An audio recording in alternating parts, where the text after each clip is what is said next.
மேஷ ராசிக்கார நண்பர்களே, மேஷ ராசி அப்படிங்கிறது ஒரு வினோதமான ராசி அப்படிங்கிறது எல்லாருக்கும் தெரியும்.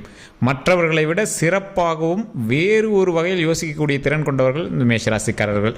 வரக்கூடிய தீபத் திருநாளன்று உங்களுக்கு மிகப்பெரிய ஒரு நன்மை, உங்களுடைய வாழ்க்கையில் ஒரு மிகப்பெரிய ஒளிவட்டம் வரப்போகுது அப்படின்னு தான் சொல்லணும். ஒரு இருட்டில் கிடந்தவங்களுக்கு ஒரு ஜன்னல் வழியாக ஒரு வெளிச்சம் அடிக்கும் பார்த்தீங்களா, அந்த வெளிச்சம் அந்த தீபத்திலிருந்து வரப்போகுது. கார்த்திகை தீபம் காலையில் பரணி நட்சத்திரம் முடிஞ்சு கார்த்திகை ஆரம்பிக்கும் போது உங்களுக்கு மிகப்பெரிய ஒரு நன்மை காத்துட்ருக்கு அப்படின்னு தான் சொல்லணும். இந்த ராசிக்காரர்கள் இந்த வீடியோவை திருவண்ணாமலையில் இருக்கக்கூடிய அண்ணாமலையாரே உங்களுக்கு வந்து கொடுத்ததா நினச்சிக்கோங்க. இந்த வீடியோனால் பல மாற்றங்களும் பல நன்மைகளும் நடக்கிறதுக்கான வாய்ப்புகள் இனி வரக்கூடிய காலகட்டத்தில் இருக்குது. ஸோ இந்த வீடியோ ஸ்கிப் பண்ணாமல் பாருங்கள். அதே மாதிரி இந்த மேஷ ராசிக்காரில் இருக்கிறவங்க தனிப்பட்ட ஜோதிடம் பார்க்கணும் அப்படிங்கிற ஆசை இருந்தால் கீழே டிஸ்கிரிப்ஷனில் நம்பர் இருக்குது, நீங்கள் அந்த நம்பருக்கு ஃபோன் பண்ணிக்கலாம். ஃபோன் நம்பர் எங்கே இருக்குன்னு கேட்டுகிட்டே இருக்கீங்க. டிஸ்கிரிப்ஷனில் இருக்குது, ஃபேஸ்புக்கில் ஸ்க்ரீன்லேயே ஓடி இருக்குது, மேலே வாட்ஸ்அப்பில் லிங்க் கொடுத்துருப்போம், வாட்ஸ்அப் லிங்க் குரூப் லிங்க் கொடுத்துருப்போம், நீங்கள் அதில் வேணாலும் ஆட் ஆகிக்கலாம். சரிங்க சார், இந்த மேஷராசிக்காரர்கள் ஒரு 3 விஷயம் தவிர மீதி இருக்கக்கூடிய 3 விஷயம் பயங்கரமாக உங்களுக்கு பாசிட்டிவாக இருக்கும். அந்த பாசிட்டிவாக இருக்கக்கூடிய விஷயங்களை நீங்கள் எப்படி உங்களுக்கு தகுந்த மாதிரி நீங்கள் வந்து சரிவர நடத்திக்கிறீங்க அப்படிங்கிறதா இருக்குது. ஏன் அப்படின்னா மேஷராசியில் கிட்டத்தட்ட 12 கோடி பேருக்கு மேலே இந்தியாவில் மட்டுமே இருப்பாங்க. ஏன்னா ஒரு 120 கோடி பேர் 130 கோடி பேரில் இப்போ கிட்டத்தட்ட ஒரு ராசிக்கு 12 கோடி பேர் பக்கமாக இருக்கிறாங்க. இந்த மேஷராசியில் இருக்கிற எல்லாருக்கும் ஒரே மாதிரி நடக்கிறதில்ல. காரணம் என்ன அப்படின்னா தசாபுத்திகளும் நட்சத்திரங்களும் அதற்கு தகுந்த மாதிரி கட்டங்களும் அமைப்புகளும் நீங்கள் பிறந்த நேரமும் பிறந்த கட்டமும் உங்களோடு பயணிக்கக்கூடிய மற்ற ராசிகளும் சேர்ந்து தான் இதை வந்து செயல்படுத்துதுங்க. அதுலேயும் ஒரு முக்கியமான ஒரு விஷயமும் இருக்குது.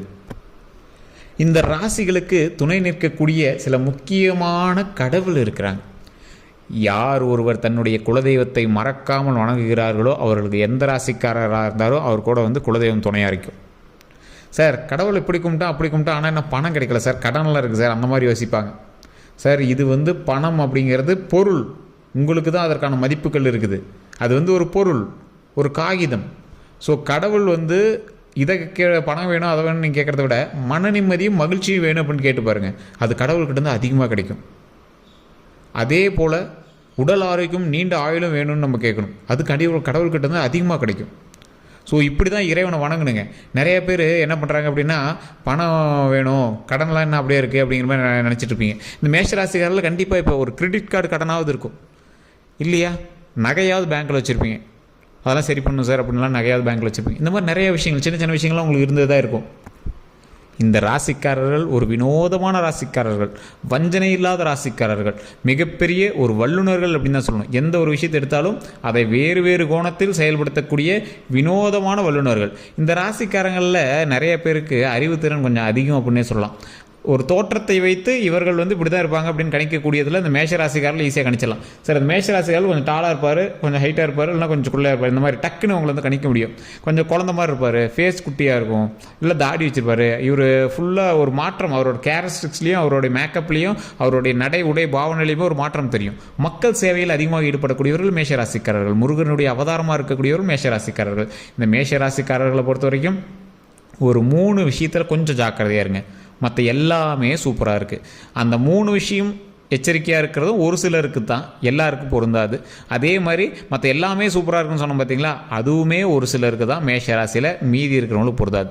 காரணம் என்னன்னு நான் சொல்லிடுறேன். தசாபுத்தியின் பால் நீங்கள் ஒரு டைம் தனிப்படையான ஜாதகம் பார்த்தால் மட்டும்தான் உங்களுக்கு வந்து கணிக்க முடியுங்க.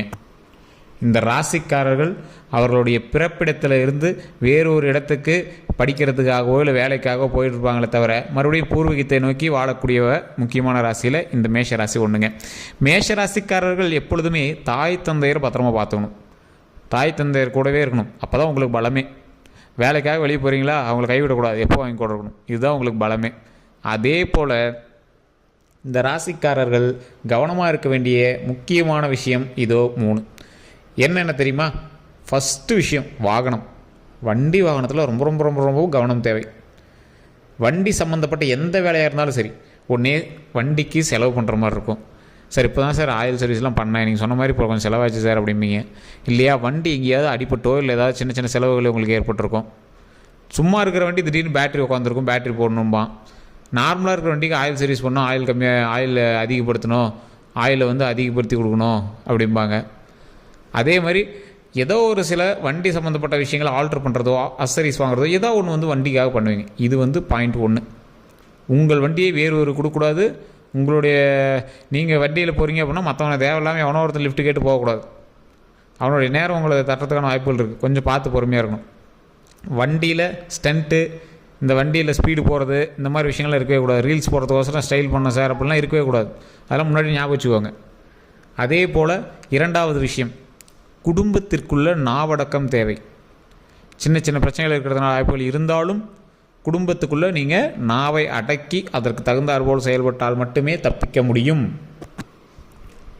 மேசராசிக்காரர்கள் எப்போதுமே குடும்பத்தோடு வசிக்கக்கூடிய ஒரு நபர் இருந்தாலும் அந்த இடத்துல தேவையில்லாத சண்டை சச்சரவுகள் வந்தாலும் நீங்கள் கொஞ்சம் அட்ஜஸ்ட் பண்ணி போயாகணுங்கிற கண்டிஷன்.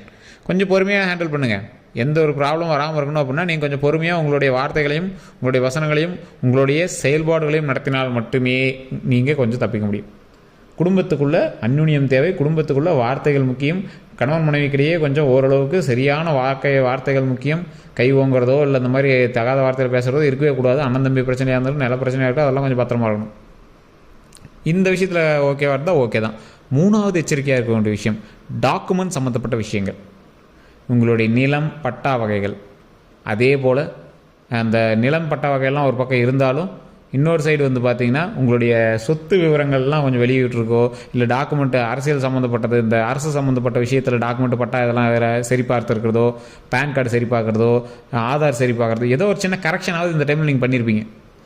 ஸோ அந்த மாதிரி டாக்குமெண்ட் விஷயத்தில் எல்லாத்துலேயுமே நீங்கள் ரொம்ப ரொம்ப ரொம்ப ரொம்ப ரொம்ப எச்சரிக்கையாக இருக்க வேண்டிய ஒரு காலகட்டம். அதே மாதிரி சில ஃபைல்ஸு சர்டிஃபிகேட்ஸ்லாம் தொலைக்காமல் இருக்கணும். அதை கொஞ்சம் ஜாக்கிரதையாக பார்த்துக்கோங்க. எங்கேயோ தொலைஞ்சிச்சு அப்படின்லாம் மிஸ் ஆகிட போகுது. அதை கொஞ்சம் ஜாக்கிரதையாக பார்த்துக்கோங்க. இந்த ராசிக்காரர்கள் எப்பொழுதுமே மற்றவர்களிடம் கொஞ்சம் நட்பு ரீதியாகவே பழகக்கூடியவங்க. எல்லாத்துட்டையும் நண்பர்கள் மாதிரி பழகுவாங்க. ஏழ்மை பெரியவங்க சின்னவங்களாம் எதுவும் பார்க்க மாட்டாங்க. நல்ல நட்பு ரீதியாக பழகுவாங்க. அதன் மூலமாக ஆதாயம் இருக்கிறதோ இல்லையோ ரொம்ப நல்ல நட்பு ரீதியாக பழகுவாங்க. இந்த ராசிக்காரர்களுக்கு ஒரு ப்ளஸ் பாயிண்ட் ஒன்று இருக்குதுங்க. என்ன ப்ளஸ் பாயிண்ட் அப்படின்னா, முக்கியமான ஒரு தொழில் பண்ணுறாங்க அப்படின்னா அந்த தொழிலில் எவ்வளோ லேக் ஆச்சு அப்படின்னாலும் அதை சமாளித்து மேலே கொண்டு வந்துடலாம். அந்தளவுக்கு ஒரு முக்கியமான ராசி இந்த ராசி. தொழில் ரீதியாக வளர்ச்சியும், கல்வி ரீதியாக நல்ல ஒரு வளர்ச்சியும், குடும்ப ரீதியாக நல்ல ஒரு முன்னேற்றமும் இருக்கக்கூடிய ஒரு முக்கியமான காலகட்டத்தில் இப்போ நீங்கள் இருக்கீங்க. தொழில் நல்லா டெவலப் ஆகும். வாய்ப்பு நிறைய இருக்குது. சதவீதங்கள் அதிகமாகவே இருக்குது. அப்போ ஸ்டெப் எடுக்கிறவனுக்கு வாய்ப்பு இருக்குது. ஸ்டெப் எடுக்காமல் சும்மா உட்காந்துட்டு ஜாதகத்தை நம்பிட்டு படுத்துட்டு இருந்தாலும் காசு வரும்னாலும் அப்படிலாம் கிடையாது. ஸ்டெப் எடுத்தீங்க அப்படின்னா வருமானம் உண்டு. எதிர்பார்த்த அளவுக்கு இருக்கா அப்படின்னு கேட்டால் எதிர்பார்த்து நீங்கள் ஸ்டெப் எடுக்கிறதுல ஒரு பாதியாவது உங்கள் கை கிடைக்கும். 100 ரூபாய்க்கு அடி போட்டிங்கன்னா 50 ரூபாயாவது கிடைக்கும். ஸோ அதுதான் வந்து கான்செப்ட் இப்போ இருக்கிற டைமில். ஸோ இந்த ராசிக்காரர்கள் எச்சரிக்கையாகவும் இருக்க வேண்டும், அதே சமயம் சாதுரியமாகவும் செயல்பட வேண்டும். சும்மா உட்காந்துட்டே இருக்கக்கூடாது. அதே போல் இந்த ராசிக்காரர்கள் இன்னொரு விஷயத்தை செய்யணும். என்ன அப்படின்னா, குலதெய்வ வழிபாடு கண்டிப்பாக பண்ணி ஆகணும். குலதெய்வ வழிபாடு பண்ணிவிட்டு பக்கத்தில் இருக்கக்கூடிய முருகர் ஆலயமோ அல்லது அம்பாள் ஆலயமோ, அம்பிகை ஏதோ ஒரு அம்மன் தாய் தெய்வம் இருக்கக்கூடிய இடங்களுக்கு போயிட்டு நெய் விளக்கேற்றி வழிபடுங்க. நெய் விளக்கேற்றி வழிபட்டுட்டு அந்த இடத்துல உங்களுடைய முன்னோர்களினுடைய பாவங்களை தீர்க்கும் வகையில் உங்களுக்கு உங்கள் கைகளால் செய்யப்பட்ட உணவு, தயிர் சாதமோ லெமன் சாதமோ புளி சாதமோ ஏதோ ஒன்று, எலுமிச்சை சாதம் தக்காளி சாதம் ஏதோ ஒன்று, ஒரு சின்ன ஒரு டிஃபனில் செஞ்சு வச்சுக்கோங்க. சின்ன சின்ன கப்பு வாங்கிக்கோங்க, இலை கப்பு வாங்கிக்கோங்க. அங்கே இருக்கக்கூடிய பக்தர்கள், வரக்கூடிய பக்தர்களுக்கும் முதியோர்களுக்கும் பசியால் வெளியே இருக்கக்கூடிய இருக்கிறவங்களுக்கும் ஒரு கப்பில் போட்டு கொடுங்க. தண்ணி கொடுங்க. தண்ணி இல்லைனா மோர் கொடுங்க. இதெல்லாம் ரொம்ப ரொம்ப ரொம்ப ரொம்ப நல்லதுங்க. இதனால் உங்களுடைய முன்னோர்களினுடைய பாவம் போகும். உங்களுடைய முன்னோர்கள் எப்படி பசியாறுவாங்கன்னு நினைக்கிறீங்க? காகத்தின் மூலமாக பசியாடுறது சனி பகவானுடைய ஆற்றல் இருக்கும்போது அது உங்களுக்கு சிறப்பாக நடக்கும். சனி பகவான் மூலமாக முன்னோர்களுடைய பாவத்தை தீர்ப்பீங்க. எல்லா நேரங்களிலும் உங்களுடைய முன்னோர்களுடைய பாவத்தை தீர்க்கணும் அப்படின்னா அன்னதானம் தான். யாரோ ஒரு மூலமாக உங்களுடைய முன்னோர்கள் வந்து உங்கள் கையால் சாப்பிட்டு போவாங்க. அதுதான் ஒரு மிகப்பெரிய விஷயம். இப்போ உங்களுடைய மகனோ மகளோ உங்களுக்கு உணவளித்தா உங்களுக்கு எந்தளவுக்கு மன மகிழ்ச்சி இருக்கும். அவங்க வந்து சாப்பாடு போடுறாங்க, ரொம்ப வருஷம் கழித்து அவங்க வந்து உங்களுக்கு சாப்பாடு போடுறாங்க, எவ்வளோ சந்தோஷமாக இருக்கும். அவங்க கையால் உங்களுக்கு போடுறாங்க. யாரோ ஒரு ஆளுக்கிட்ட சொல்லி சாப்பாடு போடுப்பா அப்படின்னு சொல்லிட்டு போல, வாட்ச்மேன்ட்டு ஏதோ ஒரு சமையல்காரர்கிட்ட சொல்லி சாப்பாடு போடுப்பா அப்படின்னு சொல்லிட்டு போல, அவங்க கையால் பரிமாறுறாங்க. அந்த நன்மை எந்த அளவுக்கு ஒரு மகிழ்ச்சியை தருகிறதோ உங்களுக்கு, அதே போல் தான் உங்களுடைய முன்னோர்களினுடைய ஆத்மாவுக்கும் இருக்கும். அதை மட்டும் ஒரு கோயிலில் போய் நீங்கள் பண்ணிவிட்டு வாங்க. உங்கள் கையால் நீங்கள் செஞ்சு கொடுங்க. அவங்களுக்கு என்ன வேணுமோ செய்யுங்க. அவங்க கிட்டேருந்து வரக்கூடிய ஒரு சந்தோஷமான வார்த்தை, ஒரு புண்ணியமான வார்த்தை லைஃப்பை மிகப்பெரிய ஒரு அச்சீவ்மெண்ட் கொண்டு வருங்க. எல்லா மிகப்பெரிய ஜாம்பான்களை கூட பாருங்கள், சாப்பாடு செஞ்சு அவங்க கையால் பண்ணுவாங்க அன்னதானம். அதை மட்டும் நீங்கள் ட்ரை பண்ணி பாருங்கள், எவ்வளோ பெரிய பிரச்சனை தான் சால்வ் ஆயிரும். இது மேஷராசிக்கே உண்டான ஒரு அற்புதமான காலகட்டம், அற்புதமான நேரம். இந்த வாய்ப்பை பயன்படுத்தி கரெக்டாக மூவ் பண்ணிங்க அப்படின்னா நன்மைகள் நிச்சயம், வெற்றி நிச்சயம். அதே போல் இந்த ராசிக்காரர்கள் தொழில் ரீதியாகவும் மன ரீதியாகவும் ஏதாவது ஒரு விஷயத்தினால் நீங்கள் வந்து ஜெர்க்காயிருந்தீங்க அப்படின்னா கண்டிப்பாக குலதெய்வ வழிபாடு பண்ணுங்கள். அதன் மூலமாக பல புண்ணியமான விஷயங்கள் சேரும், பாவங்கள் விலகும். வேறு ஏதாவது கருத்துக்கள் இருக்குது அப்படிங்கிற பட்சத்தில் கமெண்ட் செக்ஷனில் நீங்கள் வந்து பதிவிடலாம். அது பதிவிடுறதுனால நாங்கள் ஒவ்வொரு கமெண்ட் படிக்க முடியறதில்ல, பண்ண முடியல, ரிப்ளை பண்ண முடியறதில்ல. மேலே ஃபோன் நம்பருக்கு, அந்த ஃபோன் நம்பருக்கு ஃபோன் பண்ணி நீங்கள் வந்து டேரெக்டாகவே எங்களோட ஜோதிடம் ரீதியான சந்தேகங்களை கேட்டு தெரிஞ்சுக்கலாம்.